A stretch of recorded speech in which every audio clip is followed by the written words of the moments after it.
Bon, alors, on se retrouve vite fait au potager. Donc là, je suis dans la serre. Je vous ai pas trop fait de vlog et de vidéos. Donc là, ma grand-mère est tombée et elle s'est cassé le bras. Donc du coup, ça me fait un petit peu plus de boulot en plus. Donc il y a quand même une infirmière qui vient le matin pour lui faire sa toilette. Bon, ça prend 10 minutes à tout casser. Mais bon, ça me soulage. Mais elle reste pas longtemps parce que là, j'ai regardé la vidéo d'Olivier en x2. Et j'étais qu'à 20 minutes, hein, donc elle met 10 minutes top chrono, mais bon, ça me laisse 10 minutes tranquille pour faire autre chose. C'est-à-dire ne rien faire. Donc là, j'ai regardé la vidéo d'Olivier sur le paillage, qui était très bien d'ailleurs, comme d'habitude.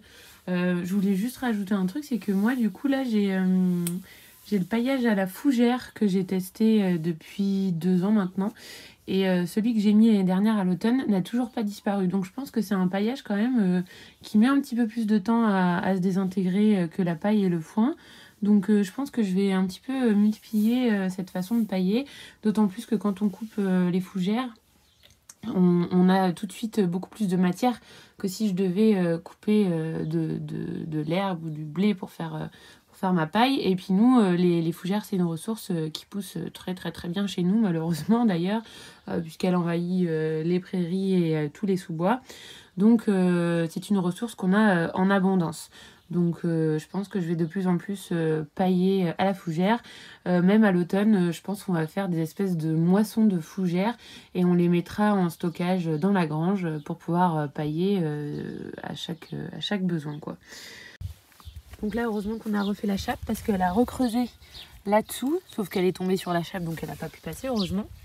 Et cette nuit, donc voyant qu'elle avait essayé de revenir, on a fermé toutes les poules ici. Et encore heureusement, puisque je viens de découvrir.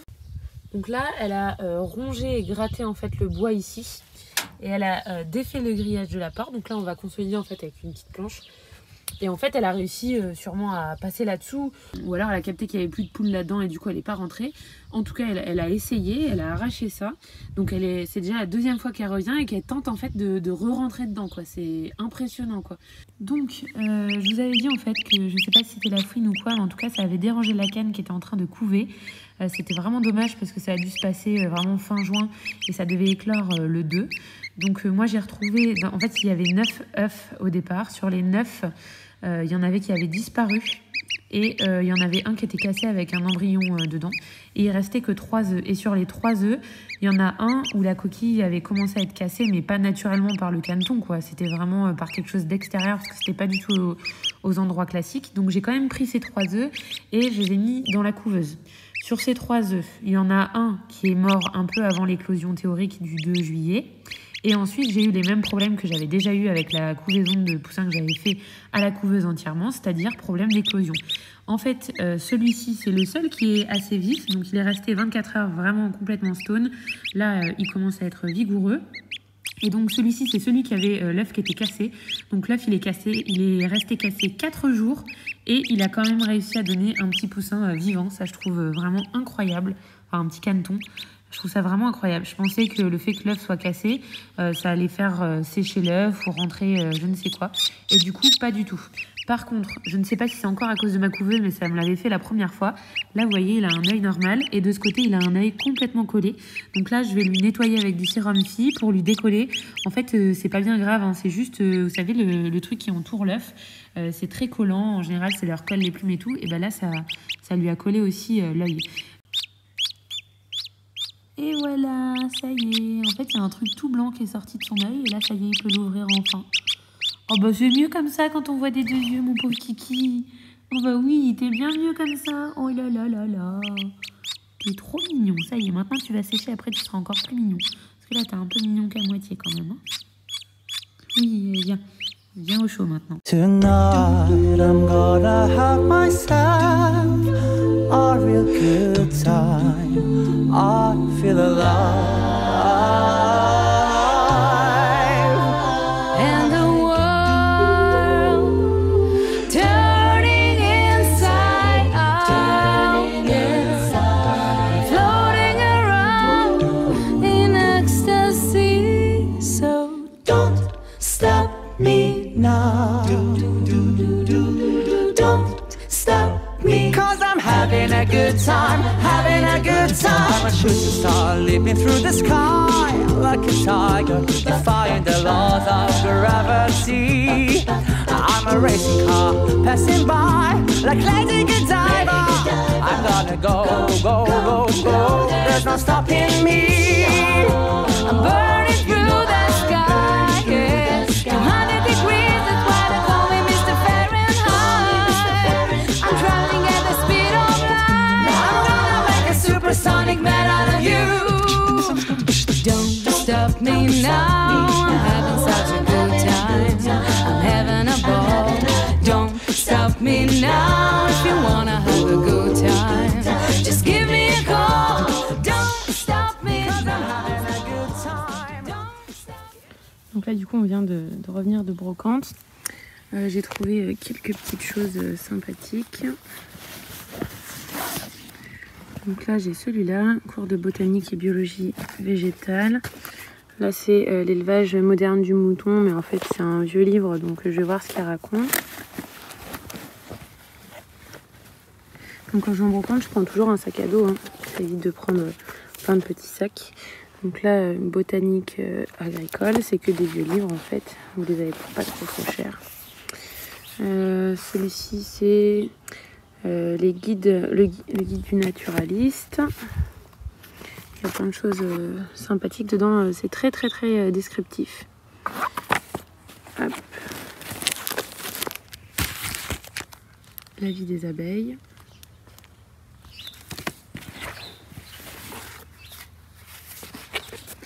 Et celui-ci, zoologie et botanique, classe de 6e. J'ai trouvé magnifique dedans. Et c'est incroyable ce qu'ils apprenaient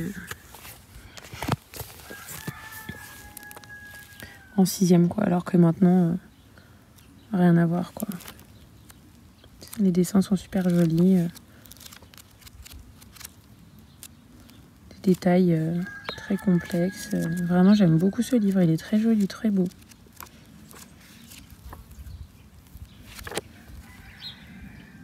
Voilà, 1927, 1er avril. Donc vous voyez que en 1927, il leur faisait faire des choses mais tellement plus intéressantes.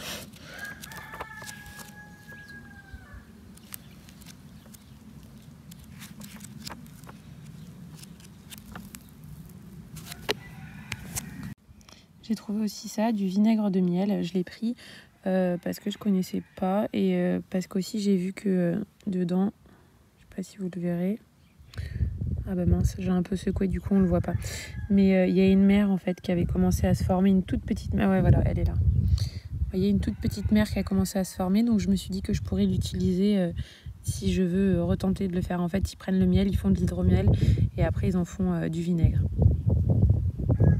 Donc on va goûter, voir si on aime, parce que j'ai un peu de mal en général avec le mélange sucré-salé.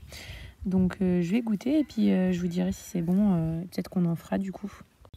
Donc dès la 6e, ils expliquaient la taille du poirier, taille en cordeau, etc. C'est dingue, je trouve.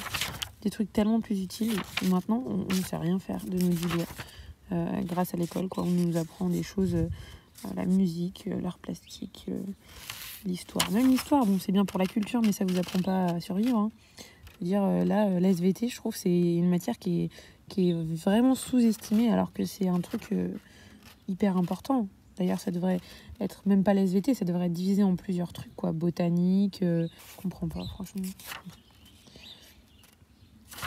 Bouturage, vous voyez, marcotage, tout était expliqué. Hein. Donc ça veut dire que là, un gamin en 6e en 1924, il avait déjà tout compris à son jardin, quoi. J'ai trouvé celui-là aussi. C'est les guides du naturaliste. Je trouve qu'il est vachement bien. Parce que vous allez voir, c'est vraiment ultra précis. En gros, vous trouvez des traces. Vous pouvez identifier plein de choses. Regardez là, par exemple. Il y a carrément les longueurs de pas. Quand il court ou quand il marche, en fait. Trot, galop. C'est ouf comment c'est précis. Bon, même les bons. Tout est mesuré. Regardez là, c'est même sur du papier millimétré, c'est dire. Non, c'est vraiment... il est vraiment complet, ce livre. Donc, si vous trouvez des traces, des crottes, des choses comme ça, ben là, vous avez tout pour les identifier.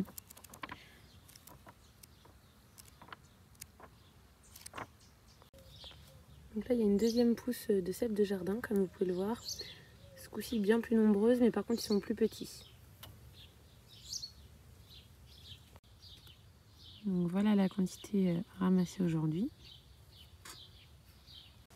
Voici le seul survivant parmi mes pieds d'artichaut. Je vous avais dit que j'avais eu pas mal de soucis. Alors je sais pas si c'est des campagnols ou quoi. Toujours est-il qu'il me mangeait en fait mes pieds avant qu'ils grandissent quoi. Donc là celui-là a grandi, il a fait 2 têtes. Celui-ci c'est une vraie tête. Celle-là je sais pas si ça deviendra quand même un vrai artichaut. Je pense que ça va pas bien grossir plus. Là je vais récolter celui-ci, on va le manger ce soir. Peut-être prendre aussi quelques courgettes, on va voir. Là je voulais vous montrer la courge que j'avais essayé de mettre sur la face sud du palox. Vous voyez que le pied il sort d'ici, hein, donc ça a très bien marché pour l'instant. Vous voyez là il est en train de pousser totalement normalement par rapport à celui qui est au-dessus. Il n'y a aucun souci. Pourtant on pourrait dire que celui-là mange tous les minéraux à la place de l'autre. En fait pas du tout, visiblement ils s'en sortent très bien. Donc vous voyez qu'en fait finalement sur le même petit cercle qui est ici en mètres carrés, on va dire, on va raisonner en mètres carrés, et bien là vous avez 2 surfaces différentes de culture. Donc vraiment si vous avez des petits espaces, je pense que vous pouvez tester le fait de faire en gros bac carré et de faire sur toutes les faces en fait, hein. Ça vous augmente nettement la surface de culture. Là pareil, donc ici j'ai refait un semis de carottes parce que là vous voyez on a mangé la moitié de ce palox. Là il reste tout ce palox de carottes et oignons.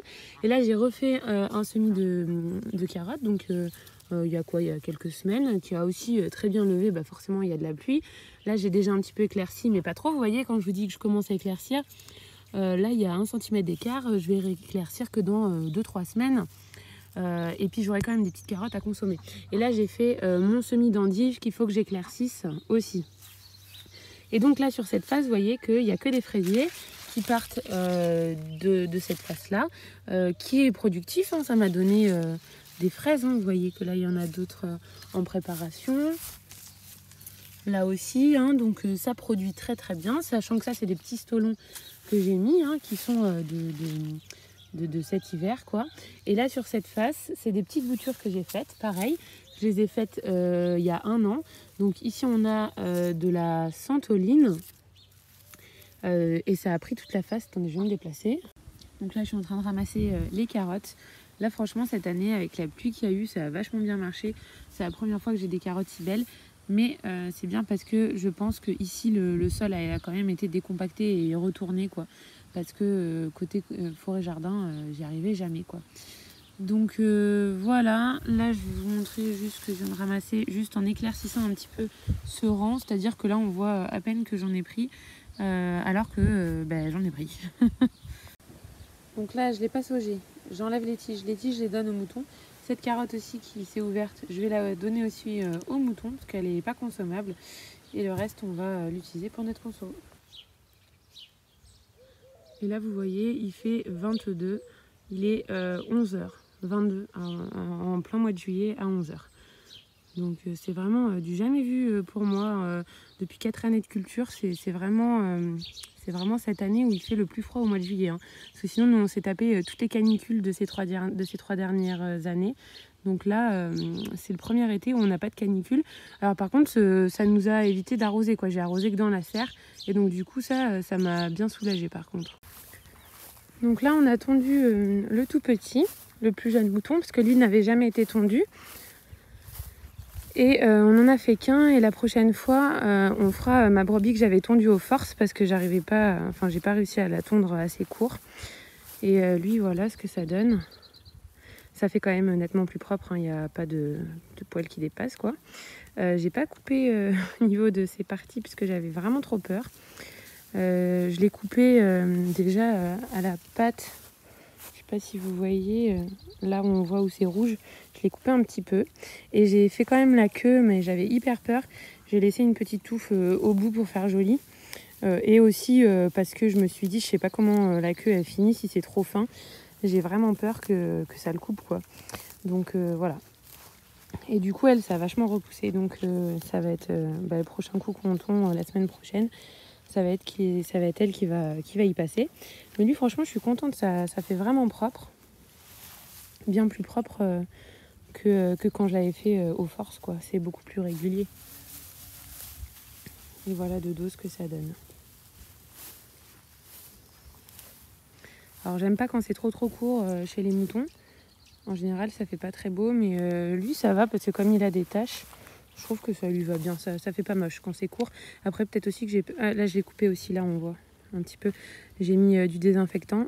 Par contre j'ai pas mis la bombe bleue, peut-être j'aurais dû mettre la bombe bleue. Parce que je crois que ça empêche les mouches de revenir. Mais là pour l'instant je surveille et ça a séché et il n'y a personne qui est venu dessus. Donc voilà.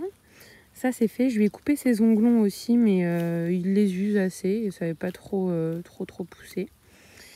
Et puis après il faut qu'on fasse les 3 autres, mais bon, comme on est débutant, on n'est pas très doué.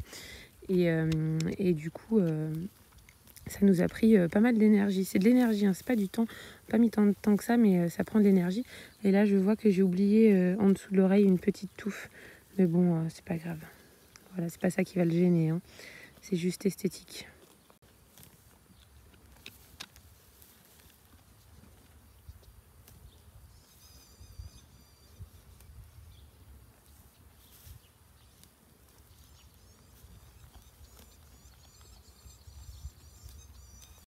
Donc pour le moment, dans la serre, j'ai pas eu encore de problème de mildiou. Ça me fait très peur. Même sur les tomates extérieures que vous voyez là-bas, il n'y a pas de souci pour l'instant. Par contre, il y a ce pied-là qui est ici. Je sais pas si vous voyez là. Il a eu quelques feuilles malades au pied. Donc je pense que c'était l'alternariose. Hein, vous voyez là. Donc j'ai retiré quelques feuilles, mais pas trop, parce qu'à chaque fois que vous retirez avec cette humidité permanente, vous créez des ouvertures et des portes d'entrée. Moi je n'ai pas du tout taillé mes tomates. J'avais coupé un tout petit peu pour dégager au pied, mais quand c'était vraiment en période sèche, il pleuvait pas encore et ça a plutôt bien cicatrisé comme vous voyez. En tout cas il n'y a pas eu de départ de maladie à partir de ces brèches là. Et là globalement les tomates se portent très bien, elles sont très feuillées. Je pense qu'il y a un tout petit manque d'eau sur certains pieds parce que les feuilles comme ça sont recourbées, mais ça n'a pas porté préjudice au reste. C'est bourré de tomates, alors elles sont encore toutes vertes, hein. Nous on est vraiment très en retard, mais en fait dès que je soulève le feuillage, il y en a vraiment partout. Vous voyez, c'est vraiment impressionnant la quantité de tomates qu'il y a. Donc ça m'embêterait vraiment qu'elles tombent malades parce que il y en a des centaines. En tout cas il y en a plus de 50 par pied, hein.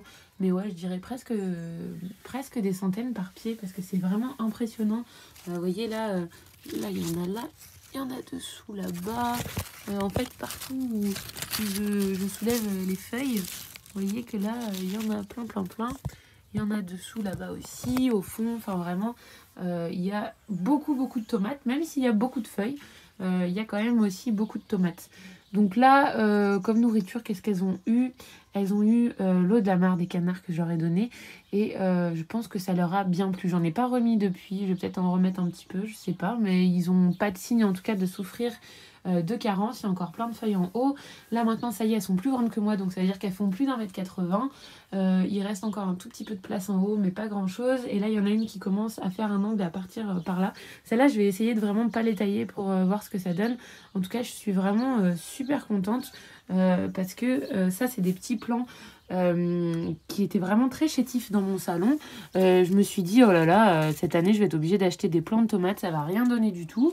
Et une fois que je les ai mis dans la serre, alors là boum, ça a vraiment énormément poussé et les petits plants rachitiques sont devenus des grands plants bien forts qui sont bien plus beaux que les plants en extérieur parce que forcément ils ont eu plus de chaleur, ils ont été un peu plus protégés de la pluie, donc ils sont vraiment très beaux.